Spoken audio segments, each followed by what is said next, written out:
At kapag pinag-usapan mo ang gitnang silangan, dito nagmula ang kasaysayan ng lahat ng mga propeta. Sa mga Muslim na mga bansa, tulad halimbawa ng Saudi Arabia, doon namuhay si Adan at Eva, pati yung mga anak nila, si Abel, si Cain, si Propeta Seth, si Propeta Enoch, ng 1,000 years. Pagkatapos noon ay si Propeta Noah. Siya ay namuhay sa tinatawag nating Babylon na ngayon ay Iraq. Pagkatapos noon si Propeta Abraham na tinaguri ang nating ama ng mga propeta, nabuhay din siya sa Babylon na tinatawag nating Iraq na Muslim din na bansa. Ang kasaysayan ng mga Ismailitas, kasi ang unang anak ni Propeta Abraham ay si Ismael at nagkaroon siya ng 12 anak, tinawag itong 12 prinsipe. At isa rin sa naging anak niya ay si Isaac, na kung saan si Isaac ay nagkaroon ng anak na si Jacob, at si Jacob ang tinaguri ang Israel, at nagkaroon siya ng 12 anak din, tinawag itong the 12 tribes of Israel.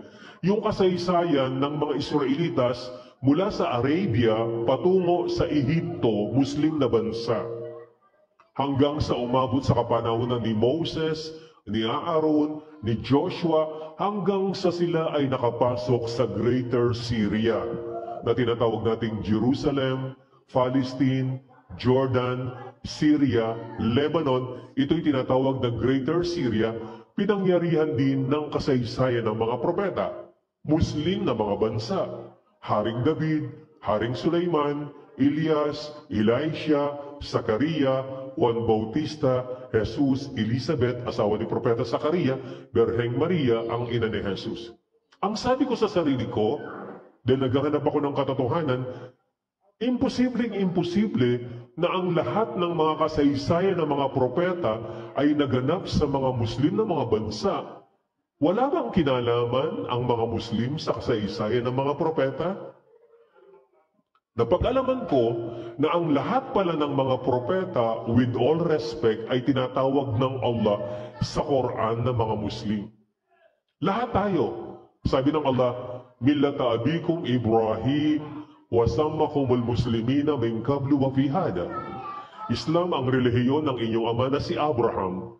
Walang sinuman kundi ang Allah ang nagpangalan sa inyo ng mga Muslim, kahit na sa mga naunang propeta at gayon din sa banal na Quran. So, Muslim pala ang lahat ng mga propeta, at ang kanilang pananampalataya ay tinatawag na pananampalatayang Islam. Sabi ng Allah sa banal na Quran, Qala ta'ala, a'udhu billahi minash shaitanir rajim, wala tajidanna aqrabahum mawaddatan lilladina amanu alladina qalu inna nasara. At makikita mo, ang pinakamalapit sa pagmamahal sa mga Muslim ay yaong kanilang sinasabi, walang baga-alinlangan, kami ay mga Kristiyano. Ang pinakamalapit pala sa pagmamahal sa mga Muslim ay yaong tinatawag nila ang kanilang mga sarili na mga Kristiyano.